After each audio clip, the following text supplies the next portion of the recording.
जय श्री कृष्णा दोस्तों, स्वागत है हमारे चैनल गीता ज्ञान 3.0 में। दोस्तों, आज बात करेंगे पितृपक्ष की, यानी पितृदोष की, जो श्री कृष्ण ने अर्जुन को दिया था। इससे पहले जानेंगे पितृदोष होता क्या है। तो चलिए जानते हैं। वैदिक ज्योतिष अनुसार कुंडली में कुछ ऐसे अशुभ दोष विद्यमान होते हैं जिनकी वजह से मनुष्य को जीवन में कामयाबी नहीं मिल पाती।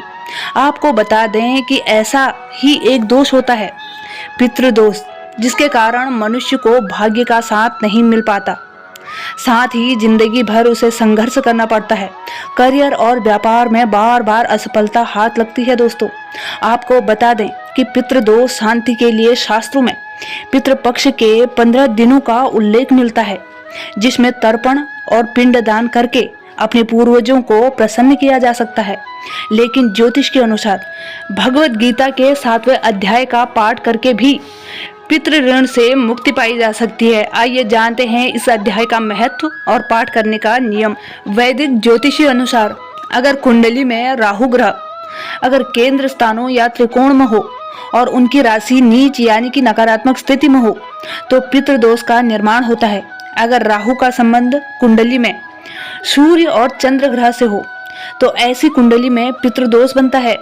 वहीं अगर कुंडली में राहु का संबंध शनि या बृहस्पति से हो तो भी कुंडली में पितृदोष बनता है। राहु अगर द्वितीय या अष्टम भाव में हो तो भी ऐसी कुंडली में पितृदोष का निर्माण होता है। नवम स्थान में अगर नीच के राहु विराजमान है तो भी पितृदोष लगता है। पितृदोष हो तो इंसान को जीवन में कई समस्याएं आती हैं।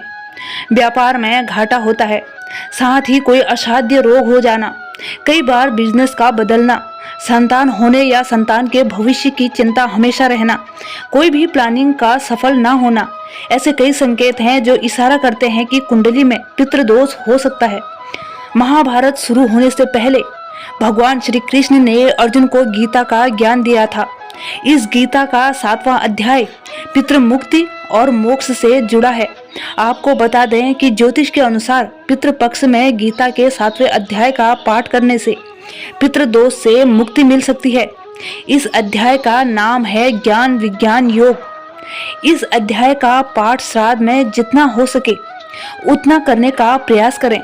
अगर इस अध्याय का पाठ खुद नहीं कर सके तो किसी योग्य ब्राह्मण से करा सकते हैं। आइए जानते हैं कि श्री कृष्ण ने महाभारत से पूर्व जो अर्जुन को गीता उपदेश दिए थे तो उसमें पितृपक्ष और पितृमोक्ष के लिए क्या कहा था श्री कृष्ण ने, उसे जानते हैं। दोस्तों, भगवान श्री कृष्ण बोले, हे पार्थ, अनन्य प्रेम से मुझ में आसक्त चित्त तथा अनन्य भाव से मेरे परायण होकर योग में लगा हुआ तू जिस प्रकार से संपूर्ण विभूति, बल, ऐश्वर्य आदि गुणों से युक्त सबके आत्मरूप मुझको संशय रहित जानेगा, उसको सुन। मैं तेरे लिए इस विज्ञान सहित तत्व ज्ञान को संपूर्णतया कहूँगा, जिसको जानकर संसार में फिर और कुछ भी जानने योग्य शेष नहीं रह जाता। हजारों मनुष्यों में कोई एक मेरी प्राप्ति के लिए यत्न करता है और उन यत्न करने वाले योगियों में भी कोई एक मेरे परायण होकर मुझको तत्व से अर्थात यथार्थ रूप से जानता है। पृथ्वी, जल, अग्नि, वायु, आकाश, मन, बुद्धि और अहंकार भी इस प्रकार ये 8 प्रकार से विभाजित मेरी प्रकृति है। यह 8 प्रकार के भेदों वाली तो अपरा अर्थात मेरी जड़ प्रकृति है। और हे महाबाहो, इससे दूसरे को, जिसे यह संपूर्ण जगत धारण किया जाता है, मेरी जीव रूपा परा अर्थात चेतन प्रकृति जान। हे अर्जुन, तू ऐसा समझ कि संपूर्ण भूत इन दोनों प्रकृतियों से ही उत्पन्न होने वाले हैं और मैं संपूर्ण जगत का प्रभव अर्थात प्रलय हूँ, अर्थात संपूर्ण जगत का मूल कारण हूँ। हे धनंजय, मुझसे भिन्न दूसरा कोई भी परम कारण नहीं है। यह संपूर्ण जगत सूत्र में सूत्र के मणियों के सदृश मुझ में गूंथा हुआ है।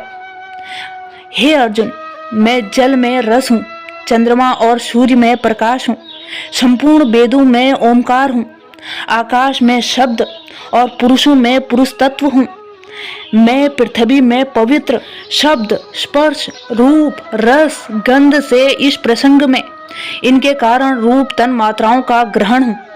इस बात को स्पष्ट करने के लिए उनके साथ पवित्र शब्द जोड़ा गया है। गंध और अग्नि में तेज हूँ तथा संपूर्ण भूतों में उनका जीवन हूँ और तपस्वियों में तप हूँ। हे अर्जुन, तू संपूर्ण भूतों का सनातन बीज मुझको ही जान। मैं बुद्धिमानों की बुद्धि और तेजस्वियों का तेज हूँ। हे भरत श्रेष्ठ, मैं बलवानों का आसक्ति और कामनाओं से रहित बल अर्थात सामर्थ्य हूँ और सब भूतों में धर्म के अनुकूल अर्थात शास्त्र के अनुकूल काम हूँ। और भी जो सत्व गुण से उत्पन्न होने वाले भाव हैं और जो रजोगुण से होने वाले भाव हैं, उन सबको तू मुझसे ही होने वाले हैं ऐसा जान। परंतु वास्तव में उनमें मैं और मुझ में वो नहीं है। गुणों के कार्य रूप सात्विक, राजस और तामस, इन तीनों प्रकार के भावों से यह सारा संसार प्राणी समुदाय मोहित हो रहा है। इसलिए इन तीनों गुणों से परे मुझ अविनाशी को नहीं जानता, क्योंकि यह अलौकिक अर्थात अति अद्भुत त्रिगुणमयी मेरी माया बड़ी दुस्तर है। परंतु जो पुरुष केवल मुझको ही निरंतर भजते हैं, वे इस माया को उल्लंघ कर जाते हैं अर्थात संसार से तर जाते हैं। माया द्वारा जिनका ज्ञान हारा जा चुका है, ऐसे आसुर स्वभाव को धारण किए हुए मनुष्यों में नीच दूषित कर्म करने वाले मूढ़ लोग मुझको नहीं भजते। हे भरत वंशियों में श्रेष्ठ अर्जुन, उत्तम कर्म करने वाले अर्थार्थी, सांसारिक पदार्थों के लिए भजने वाला, अर्थ संकट निवारण के लिए भजने वाला, जिज्ञासु, मेरे को यथार्थ रूप से जानने की इच्छा से भजने वाला और ज्ञानी, ऐसे चार प्रकार के भक्तजन मुझको भजते हैं। उनमें नित्य मुझ में एक ही भाव से स्थित अनन्य प्रेम भक्ति वाला ज्ञानी भक्त अति उत्तम है, क्योंकि मुझको तत्व से जानने वाले ज्ञानी को मैं अत्यंत प्रिय हूँ और वह ज्ञानी मुझे अत्यंत प्रिय है। ये सभी उदार हैं, परंतु ज्ञानी तो साक्षात मेरा स्वरूप ही है, ऐसा मेरा मत है, क्योंकि वह मुद्दत मन बुद्धि वाला ज्ञानी भक्त अति उत्तम गति स्वरूप मुझ में ही अच्छी प्रकार स्थित है। बहुत जन्मों के अंत के जन्म में तत्व ज्ञान को प्राप्त पुरुष सब कुछ वासुदेव ही है, इस प्रकार मुझको भजता है। वह महात्मा अत्यंत दुर्लभ है। उन भोगों की कामना द्वारा जिनका ज्ञान हरा जा चुका है, वे लोग अपने स्वभाव से प्रेरित होकर उस नियम को धारण करके अन्य देवताओं को भजते हैं अर्थात पूजते हैं। जो सकाम भक्त जिस देवता के स्वरूप को श्रद्धा से पूजना चाहता है, उस भक्त की श्रद्धा को मैं उसी देवता के प्रति स्थिर कर देता हूँ। वह पुरुष उस श्राद्ध से युक्त होकर उस देवता का पूजन करता है और उस देवता से मेरे द्वारा ही विधान किए हुए उन इच्छित भोगों को निसंदेह प्राप्त करता है। परंतु उन अल्प बुद्धि वालों का वह फल नाशवान है तथा वे देवताओं को पूजने वाले देवताओं को प्राप्त होते हैं और मेरे भक्ति चाहे जैसे ही भजें, अंत में वो मुझ में ही प्राप्त होते हैं। बुद्धिहीन पुरुष मेरे अनुत्तम अविनाशी परम भाव को न जानते हुए मन इंद्रियों से परे मुझ सच्चिदानंद घन परमात्मा को मनुष्य की भांति जन्म कर भक्ति भाव को प्राप्त हुआ मानते हैं। अपनी योग माया से छिपा हुआ मैं सबके प्रत्यक्ष नहीं होता, इसलिए यह अज्ञानी जन समुदाय मुझ जन्म रहित अविनाशी परमेश्वर को नहीं जानता अर्थात मुझको जन्म और मरने वाला समझता है। हे अर्जुन, पूर्व में व्यतीत हुए और वर्तमान में स्थित तथा आगे होने वाले सब भूतों को मैं जानता हूँ, परंतु मुझको कोई भी श्रद्धा भक्ति रहित पुरुष नहीं जानता।